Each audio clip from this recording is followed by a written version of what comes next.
Okay, welcome and thank you all of you for joining today's webinar. My name is Dr. Sofia Wenzler. I'm a licensed clinical psychologist and the clinical lead here at StopOCD.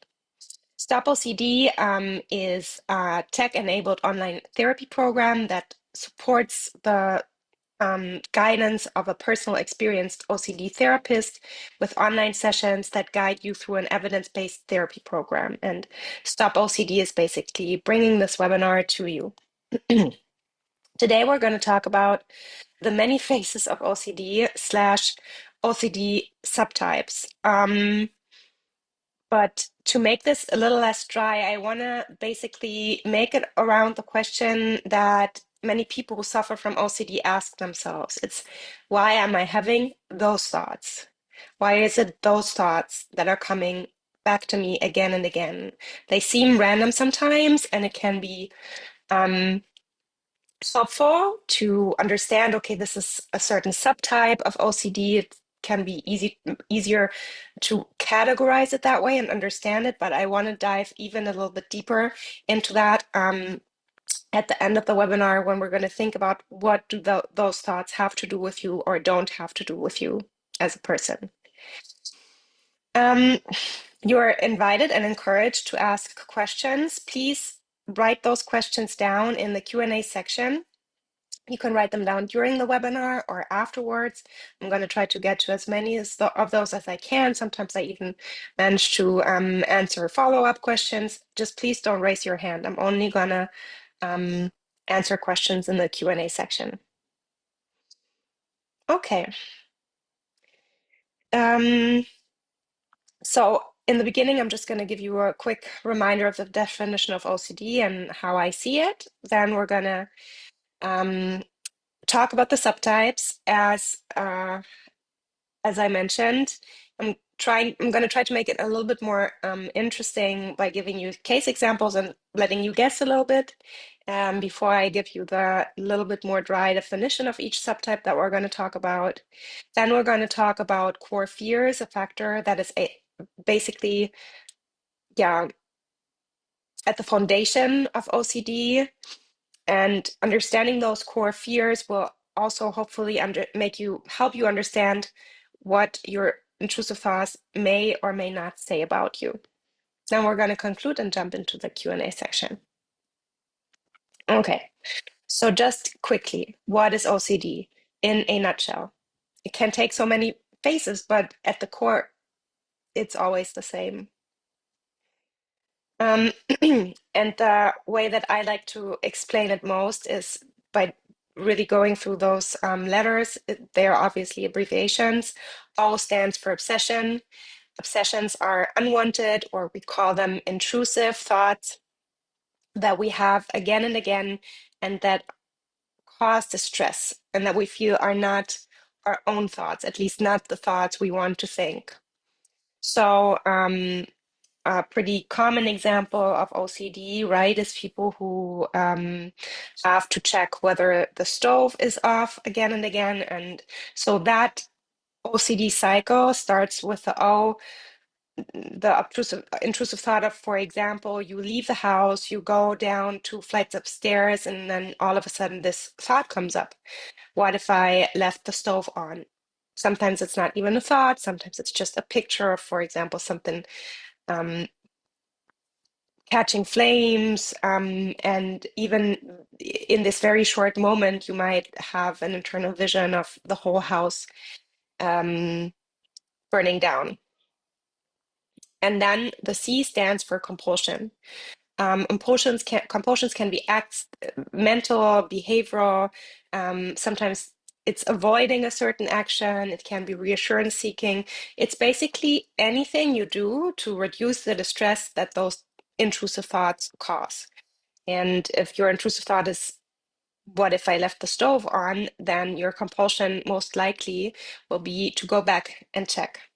It can also be different things. It can be checking only once, but taking a picture because you don't believe yourself. It can be mentally going back to when you did leave the house to see if you can remember whether you turned the stove off. It can be avoidance, not being the last one who leaves the house, always leaving the house before your partner so you don't have the responsibility for checking the stove. Or it can be reassurance seeking in terms of when you leave the house with your partner or a friend or whatever, asking them, we turned the stove off, right? And then D stands for disorder, which means it's not just a weird habit, it's not just a quirk. You're not a little OCD. It's not something you are, it's something you have. You have a disorder. You haven't always had it. It came into your life at some point and it causes a significant amount of distress and impairment. The clinical diagnosis actually requires that it takes up at least 1 hour of your day. But yeah, basically the idea is that it causes distress and impairment. That significantly affects your life.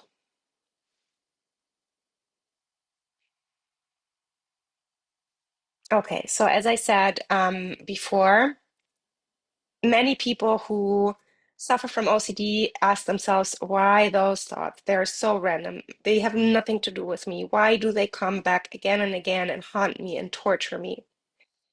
And the first step of kind of understanding, okay, those thoughts are intrusive, they're part of a disorder. This is the disorder is called OCD, can be really helpful. But then as a second step, understanding the subtype and the rationale behind your thoughts can be even more helpful. It can give you a name of how to call it without having to go into details. It can connect people who suffer from the same subtype of OCD or subgroup, so you can communicate, open up, and share with others. The point is that there is a really long list of those subtypes or subgroups of OCD, and in my experience, the list just keeps on growing. I discover new types of OCD, or it's not that the type or the thought is new, it's new that someone thought of a name for it frequently. And there is no way that I'm going to go into all of those this list that you see here is not even at all comprehensive. And there's no way I'm going to go into all of those subtypes because you're going to be so bored at the end of it. It's going to be so long. I chose some of them.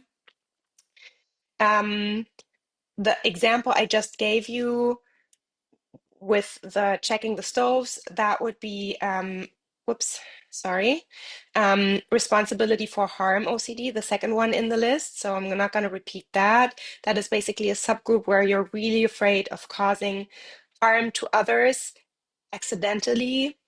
So oftentimes with checking the stove, the fear behind it is that there might be a fire or a damage and that might cause harm within the people who live in your building.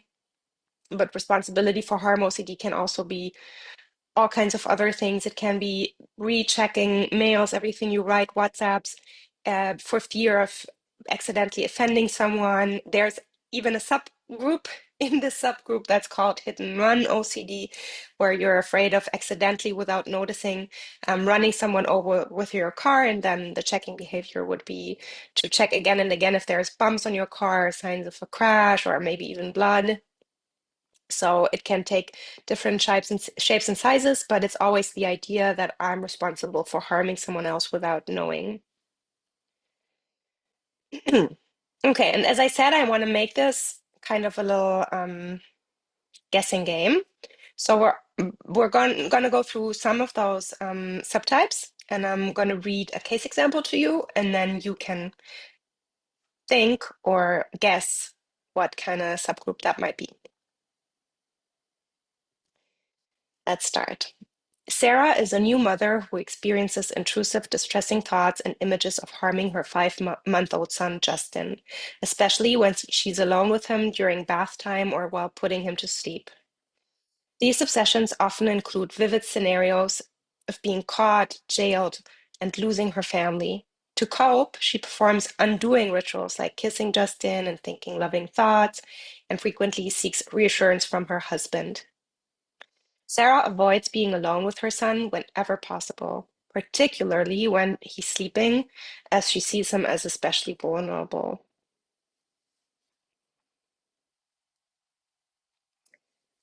This is the incomprehensive list again. What kind of OCD do you think that is? Just ask yourself in your head. Okay, so if you've guessed postpartum OCD, then you're right. And it's also interesting because, there's types of OCD that are talked about a lot in the media and even amongst celebrities these days, which is amazing because it reduces stigma and stereotypes and misinformation.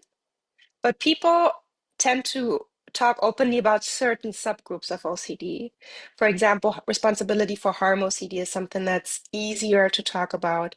But for example, for a mom to open up about the fact that she has intrusive thoughts of harming her child, imagine how difficult that is. Or even to open up about something like that in public.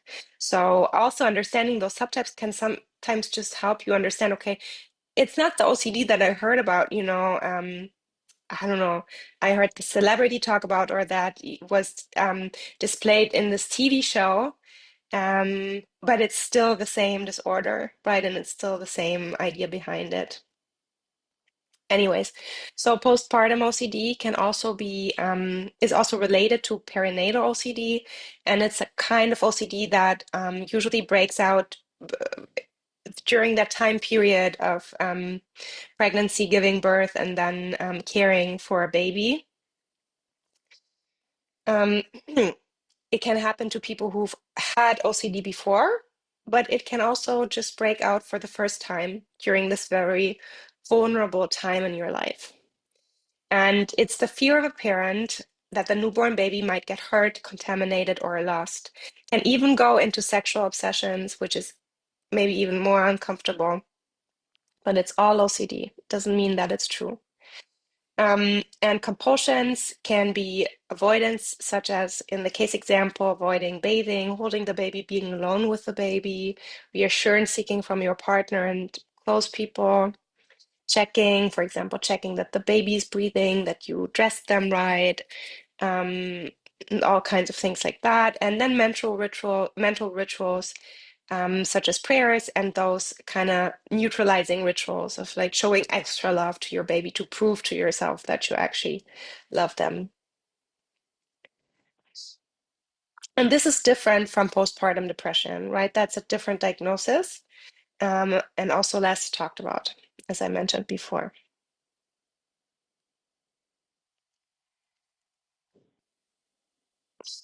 Let's go into the second case example.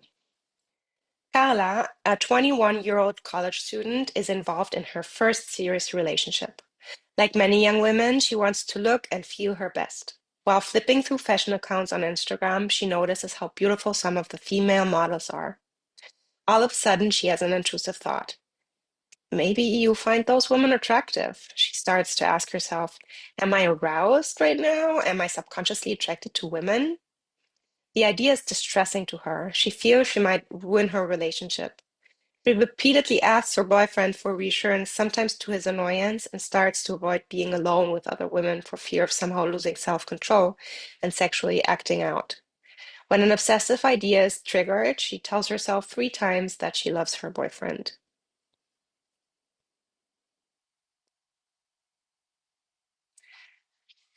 What kind of OCD is that?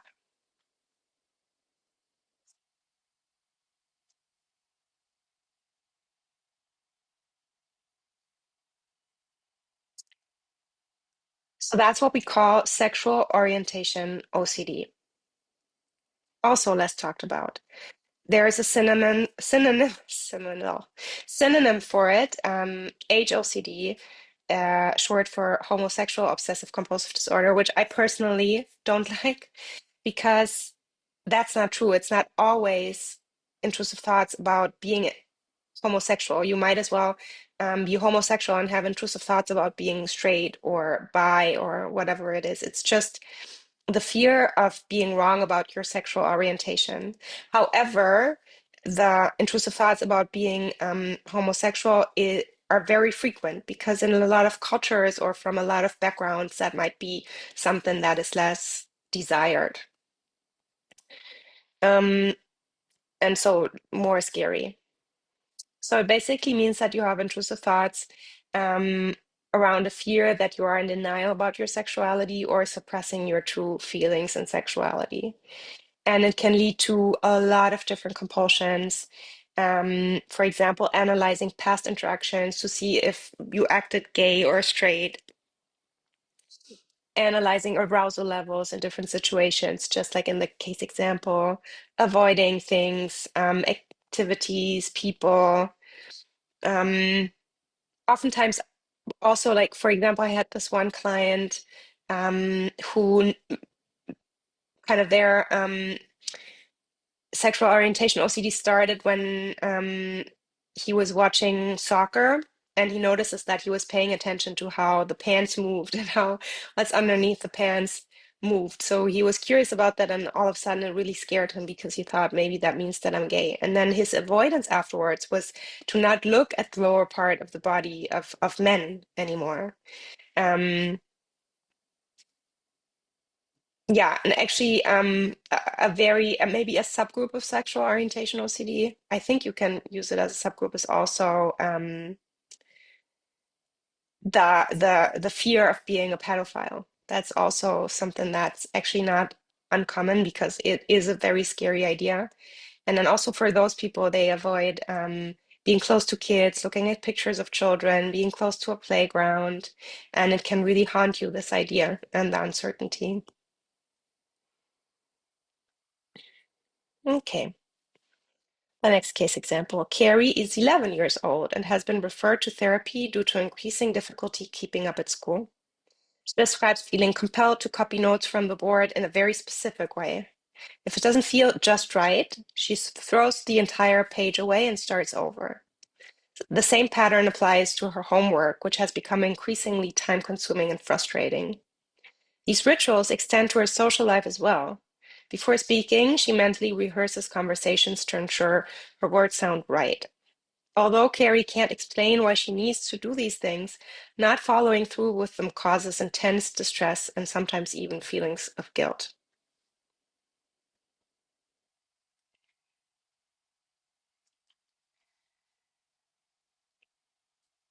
That one might be pretty easy.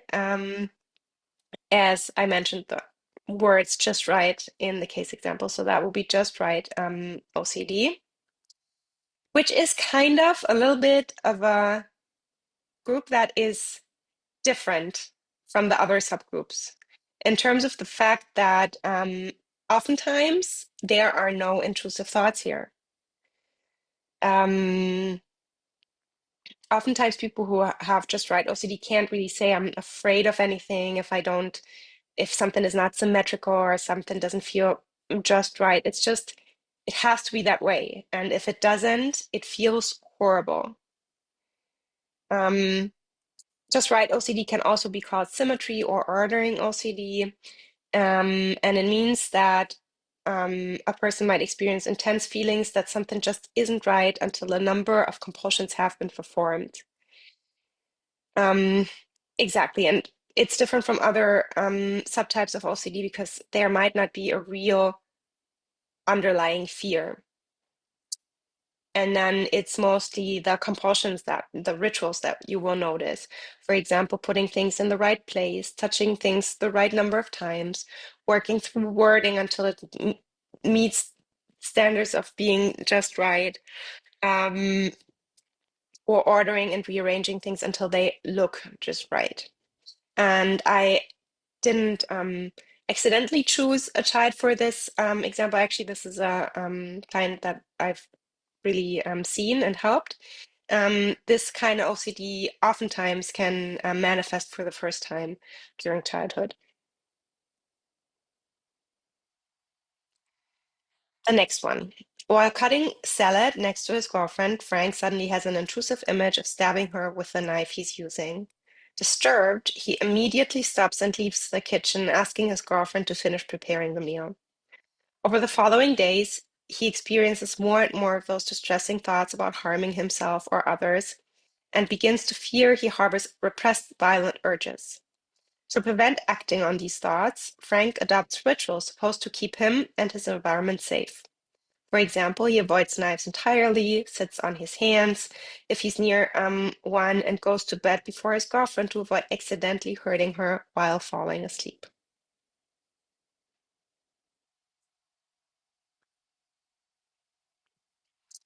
What kind of OCD is that?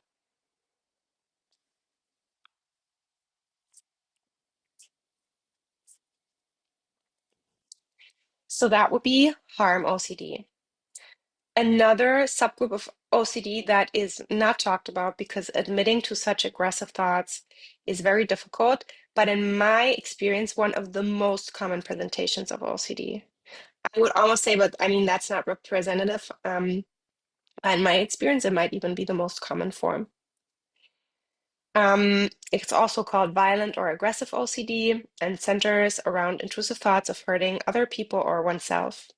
And it can lead to a lot of compulsions. Um, some of them are behavioral, such as avoiding dangerous objects like knives. One of my clients exchanged all the knives in their household with plastic knives, or asking your partner to lock away the knives and not tell you where, distancing yourself from people you might hurt, or situations where you might hurt people, seeking reassurance, but also a lot of mental rituals, a lot of like trying to figure out, is this really me? Am I secretly aggressive, ruminating, trying to find indications for one or the other direction? Um, yeah, this can really haunt you, this kind of OCD. Another one, the second to last. Samantha feels intense anxiety whenever she has a negative thought about her family, believing that if she doesn't immediately say a specific phrase in her head, something terrible will happen to them. She avoids cracks in the sidewalk and certain colors, convinced that stepping on the wrong one could ruin her day. Although she logically knows these thoughts aren't true, the fear of causing misfortune drives her to perform these rituals repeatedly. This pattern significantly interferes with her daily functioning and relationships.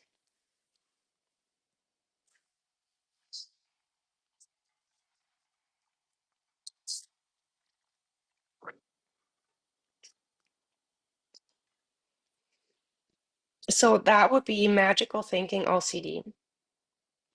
And oftentimes, it's also called superstitious OCD. Oftentimes, to someone else not involved, those thoughts or ideas can really seem like intense manifestations of superstitions, um, and kind of far from reality. I think at the core of it lies a typical kind of mistake that people with OCD make, that they get confused about the difference between possibility and probability. Um, the possibility of what they imagine might be the outcome of their fears is so frightening that they get that the probability of this actually happening is almost zero, or in case of magical thinking, zero. Um, and also, I have to say, sometimes the original intrusive thought might be about magical thinking, but for example, I had this client and she was really, really trying to find a relationship for a while. And then she did start a serious relationship, and she had those like, she had all kinds of intrusive thoughts, but some of them were magical thinking. And so she had like a great date with this um, person she was dating. And then she was so anxious that the next date would go wrong that she like debated wearing the same clothes, taking the same path to get to his apartment. And she knew that was irrational, but the possibility of it affecting the situation, um, she couldn't really get that out of her head. Also, the compulsions would not be a lot of work. It's just choosing a certain outfit over another. And also what oftentimes happens is like, okay, I know this will probably not have an effect, but if I don't do the compulsion, I will feel some kind of distress, and that might eventually ruin my date or ruin whatever it is that I'm doing, right? So it can get more complex when you really get into it with those magical thinking sessions. Yeah, so some more common compulsions would be I need to make sure I'm only thinking good thoughts when I prepare for my job interview. If I don't text my parents before I take off from a flight, the plane might crash. If I happen to look at the clock when it's 3:33 p.m., I will cause everyone I spoke to that day to have a terrible day. And the last one. At the age of 30, after many dating experiences, Evelyn found someone that she thought was great. He was smart, good looking, had a good job, and they felt great together. After a year of dating, he started pressing her to commit. Since then, she can't stop thinking, is he the right one? Do I love him enough? Is he the love of my life, or am I making the biggest mistake of my life? She checks whether she thinks about him enough at work, whether she feels relaxed when she's with him, and whether she has critical thoughts about him.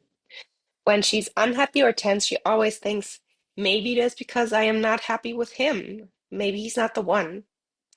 Evelyn is highly distressed, and her obsessions impair her ability to work and function in social situations.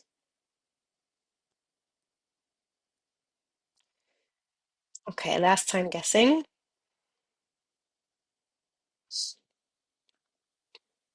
So that would be relationship OCD.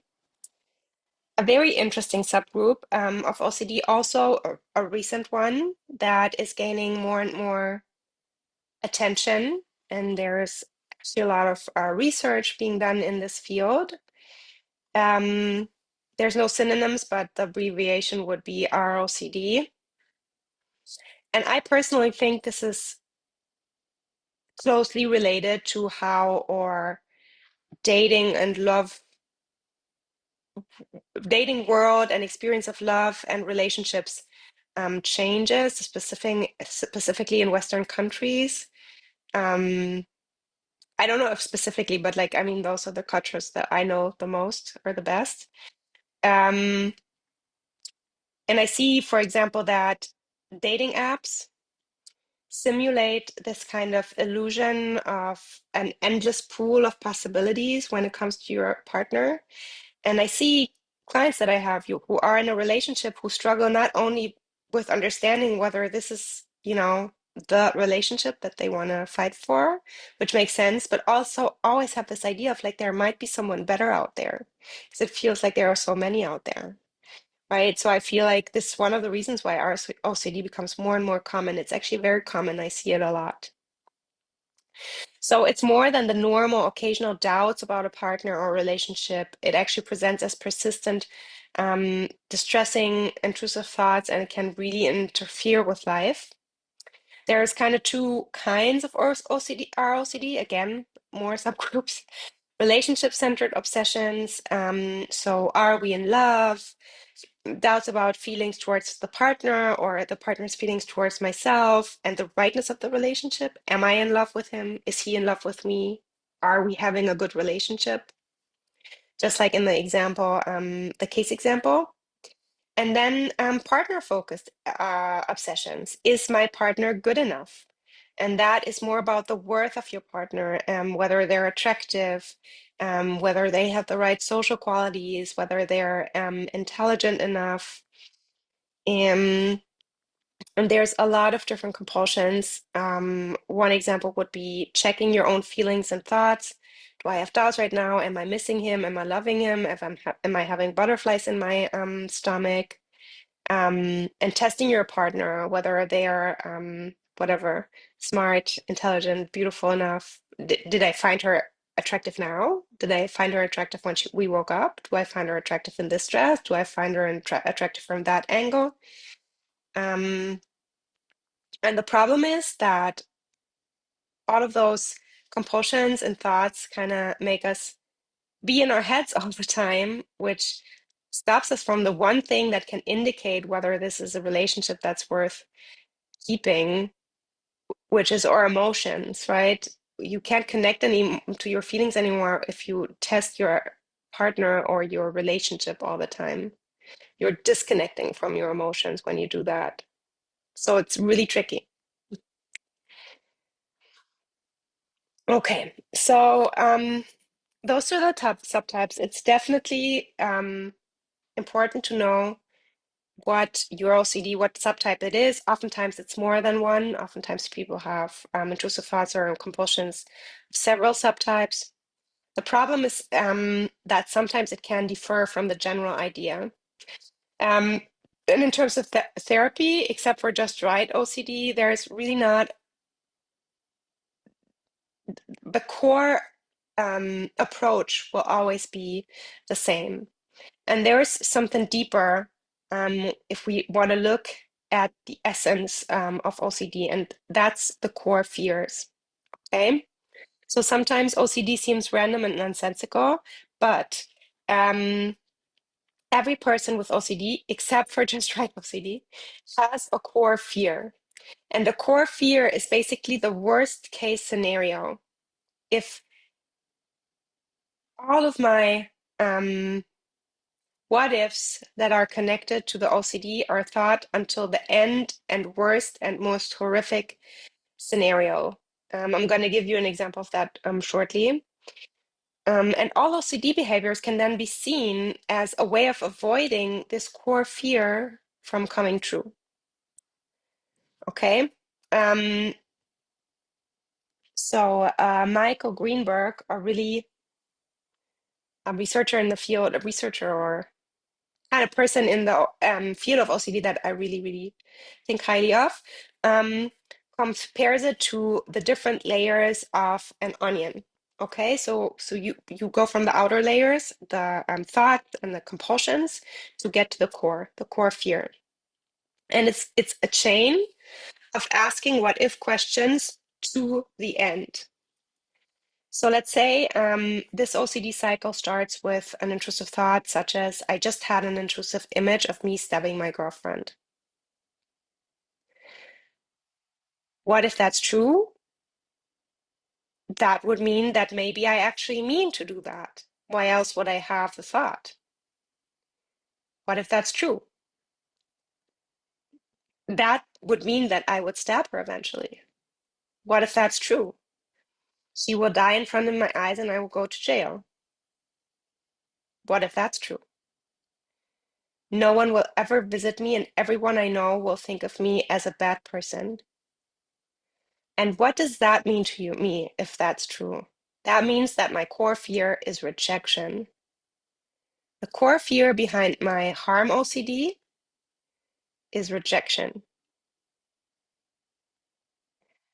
Other examples of core fears would be going crazy, being a bad or immoral person, contracting a fatal disease and suffering, dying, being rejected, or going to hell if it's religious OCD.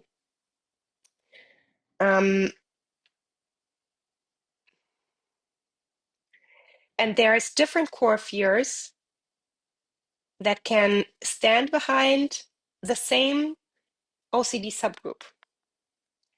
Here's an example of, here are 3 examples of contamination OCD, another subgroup that I didn't mention earlier, which is very well known, right? 3 different examples, 3 different core fears. First, Alice constantly worries about contamination and illness. Her main fear at the moment is contracting and passing on COVID. After sneezing, she spirals into anxiety, thinking, what if that means I have COVID? What if I pass it on to my kids? What if I don't notice they have COVID and then send them to school? She constantly debates not sending her kids to school or staying off work in order to avoid passing on the virus. Gordon is preoccupied with the small chance of contracting a possibly deadly illness. Despite using protection during sex, he obsesses over the small chance he may have contracted HIV, calculating probabilities and getting lost in endless cycles of rumination. He also avoids many other triggers, such as public toilets out of fear for infection. Susie experiences an intense disgust response when her contamination OCD is triggered. She has a detailed system of how to sort laundry so dirty clothes won't touch clean ones. She has to wash her hands thoroughly after doing the laundry and cannot touch the bed before taking a shower first.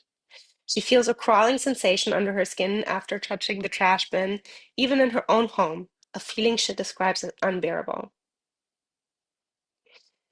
So, if you are able to identify all of those three examples as contamination OCD, that means you already know a lot about OCD and you're already categorizing it correctly, which is great. But in order to go further, in order to further understand yourself, and also for treatment, it's super important to understand the fear that stands behind those different examples of contamination OCD. So for Alice, she is afraid of causing harm to others by passing on the COVID virus. So her core fear is being a bad person for bringing harm to others. Gordon is afraid of contracting a harmful illness, which might lead to death and missing out on life. So his core fear is death, or might be death. Definitely not harming others. And Susie is like a different type. She cannot stand this feeling of feeling dirty. So that would be just right OCD, no core fear, but very important for the treatment rationale. Um, so why is the core fear important? It explains how the intrusive thoughts are connected to you, to something you actually are trying to avoid. It explains how intrusive thoughts and compulsions from different subtypes might be connected to each other, because the assumption is that one person has only one core fear. And I don't know if that's always true, but some people assume that, and then it also helps you connect different subgroups and different versions of OCD to one core element. It allows you to catch subtle acts of avoidance and compulsions that might otherwise not have been detected. And it is crucial to designing the right treatment plan, because OCD treatment is about choosing to take risks. It's about to expose yourselves to your fears. And if you can't understand what you're afraid of, you don't know what risk you're supposed to take or what kind of idea you're supposed to expose yourself to. So that's very important.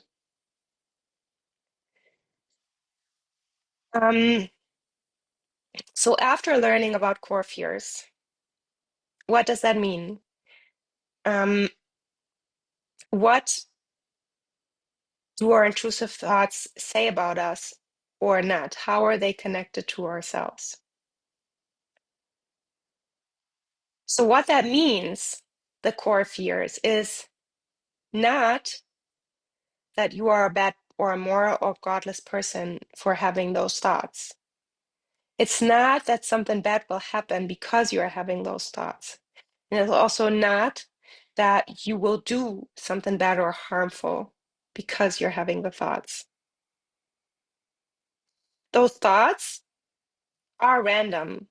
As we know, almost every person, my hypothesis is that every person in the world has experienced intrusive thoughts before. Research talks about, I think, 80%. But those thoughts are random. I call them white noise of the brain. But the fact that certain thoughts stuck with you and are coming back again and again does have to do with you. Because OCD is a bully, and OCD will find your weak spot. And that's what they're going to go for again and again and again. So your intrusive thoughts tell you something about what is important to you and what you value highly in life. If your core fear is harming other people, and OCD as the bully is, sending you intrusive thoughts about you causing harm to others, it doesn't mean that you secretly want that, will do that, are a bad person. It means that you are a very responsible person who is very afraid of causing harm to others and would do anything to avoid it. And your intrusive thoughts also mean that you have a hard time accepting uncertainty. The idea that this might be true, even if you know that the probability is extremely low, scares you so much that you will still engage in compulsions and you cannot let those thoughts go. Although we know that the best way to get rid of a bully is not to give in to him.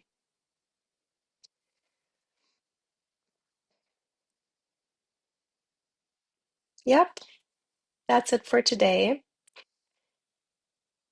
I want to conclude what we learned. So intrusive thoughts can take all shapes and sizes when it comes to their content. There is a growing number of defined subgroups that can make it easier to understand the rationale behind your thoughts and feel less alone and just give you a name for what's going on. But I don't want you to get lost in those subtypes. It gets more and more specific. And there's something at the core of OCD that is always the same, except for the slight exception of just right OCD. And that is a core fear, a really, really, really scary outcome that you try to avoid with all of those compulsions, return-seeking, accommodation behaviors.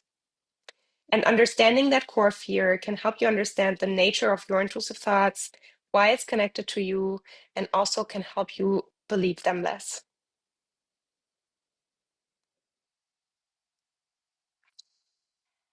Um, at the end of the webinar, I just want to remind you that the organization bringing this webinar, this free webinar to you is StopOCD. You can learn more about us on all our social channels and on our website, StopOCD. This webinar is recorded because we're going to upload it to our YouTube channel afterwards. So if you've missed something, if you want to watch it again, or if you want to pass it on to someone else, you can find it probably tomorrow on our YouTube channel, StopOCD. If you decide to sign up for the program, then you can get a $100 discount for the first month. And this promo code is called ProWeb100. All right. Okay. And now is the time that if you want, you can ask questions.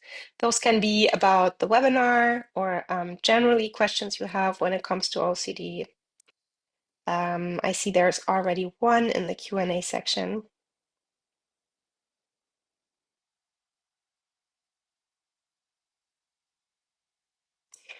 What type of OCD is it when you fear everything and you have intrusive thoughts?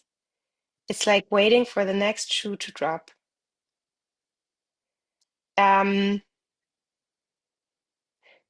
I think I need more information. It sounds almost like a little bit um, like you feel like your OCD is everywhere and you can't even contain it to a specific content or specific group. So I want to kind of throw some suggestions out there, but also I don't want to because I don't have enough information. You're more than welcome to elaborate a little bit further, and then I'll try to answer. And then another question, is it common to have more than one type of OCD? Yep, that's a great question. And yes, it's absolutely very, very common. I did have some patients who had only one subtype of OCD. I would say maybe half. I don't know. I don't want to throw statistics out there now, but definitely a lot of people have different subgroups. And sometimes in the beginning, for example, you think, oh, it's contamination OCD, but then once you understand more about OCD or do therapy, you will notice, oh, there's other small things that I'm doing as well that are also OCD, maybe responsibility for harm OCD.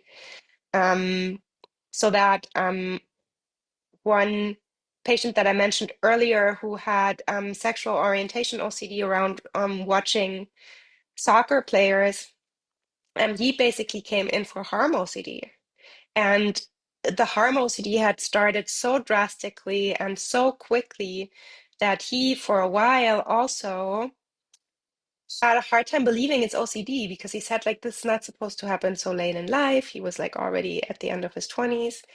And it's not supposed to happen so quickly, and I've never had OCD before. And then he really had this idea that maybe something is wrong with his brain, that there's some other underlying reasons for the OCD. And then looking back, we realized, oh, yeah, there was, those situations with the soccer players were more like in his adolescence. So there were signs for OCD previously. And also later on, we realized, this whole idea that he didn't believe that it was OCD, that it might be like a brain tumor or something like that, came from a different place where he also kind of had intrusive thoughts and compulsions around the idea that he was going crazy, which is a core fear that he was losing it. So sometimes you come in with one subgroup and then you realize, no, OCD has its hands in more areas of my life. Or sometimes OCD can jump from one topic to the other. And if you've had it, unfortunately, for a long time, then you will see a timeline of maybe it started with this subgroup and then another one was added and then that one was less, but then like, yeah, anyways, it can take so many sizes and shapes, but the maybe positive perspective on this is that the treatment is always the same. If you know how to manage your OCD, really know how to manage it, it can jump from one subgroup to the next and you will be able to cope with that.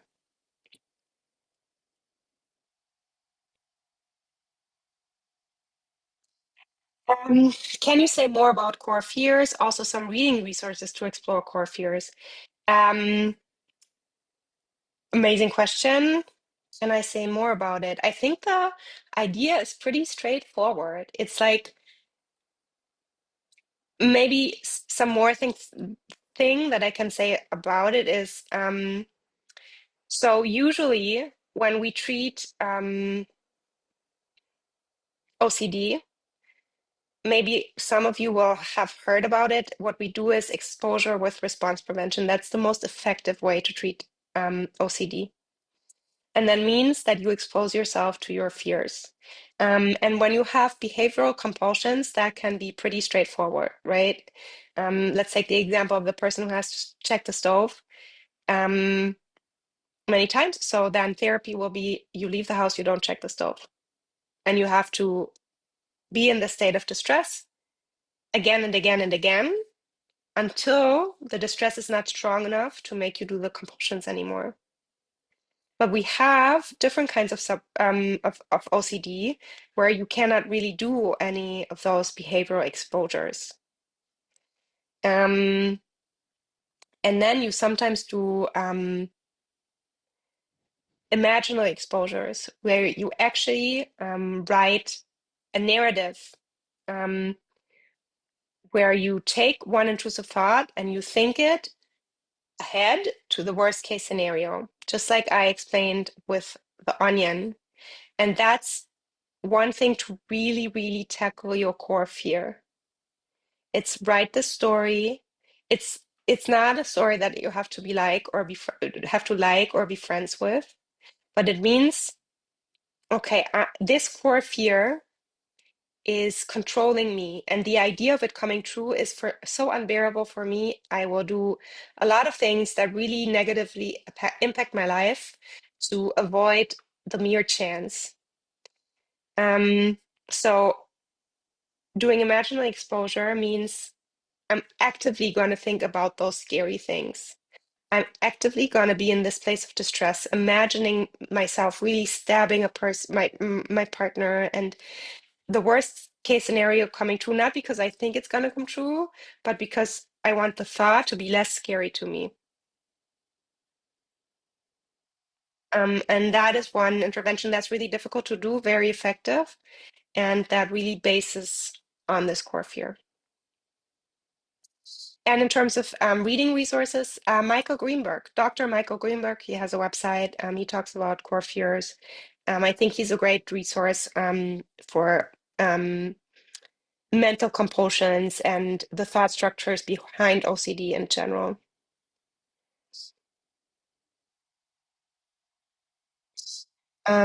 I fear the worst case scenario in most of my thoughts. I worry that things will turn out bad and that I will not be able to handle the scenario. My feelings are always failure and doubt.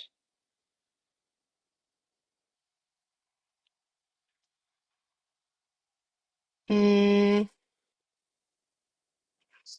I ruminate and shake with fear, can't handle basic functions in life. Well, it sounds like um, you're really suffering from your OCD and that you live in a state of distress where you're in your head all the time. You ruminate about bad things happening, about their probability. Um, Rumination, by the way, is also a compulsions in a way that it really impacts your life and really can almost um, be debilitating. What you're writing is really general, but like from what you're writing on, I understand that there's, a real disorder there. And to, for example, understand what the core fear is behind all your intrusive thoughts and obsessions would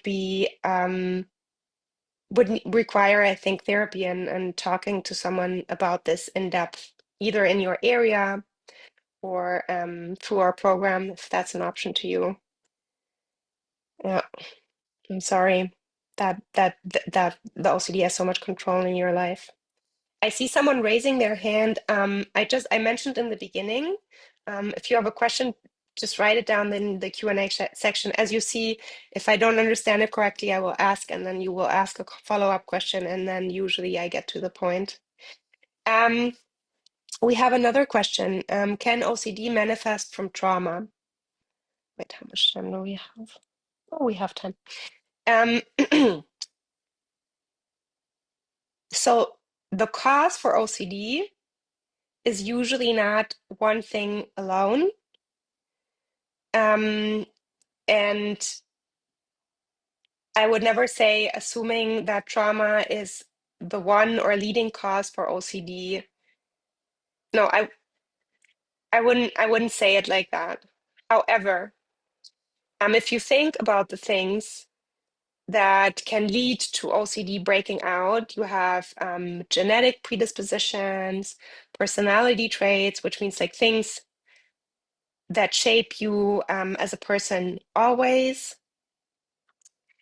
Um, the imbalances in neurotransmitter systems. And then you have specific triggers that can lead to the outbreak. For example, when we talked about postpartum OCD, then giving birth and having to take care of a very, very fragile baby is a very stressful life event. I remember my husband saying when our daughter was born, I was like, she can do nothing. She cannot even fall asleep on her own. Like, she's- she cannot, except for breathing, she cannot do anything without being dependent on other people. That's so stressful to have that responsibility on you.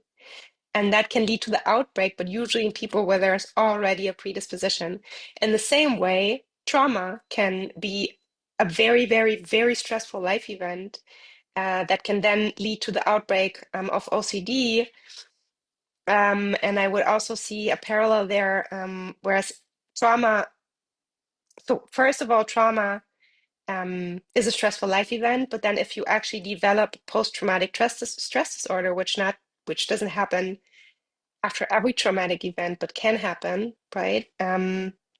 If you develop post-traumatic stress disorder, then the idea of control is also very, very important because the traumatic event made you feel like you don't have control.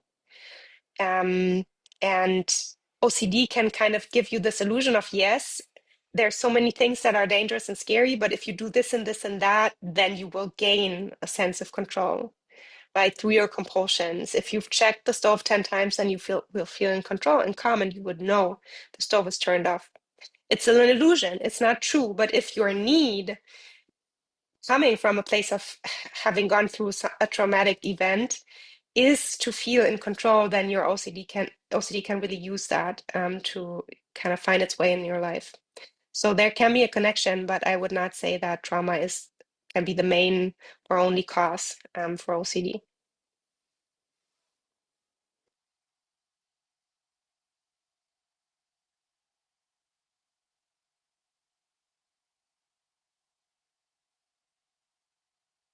Okay,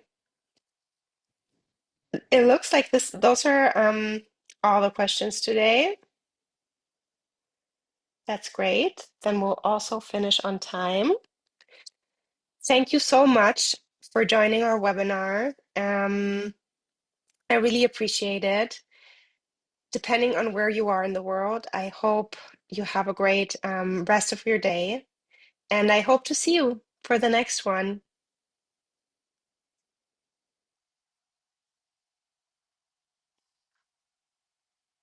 All right.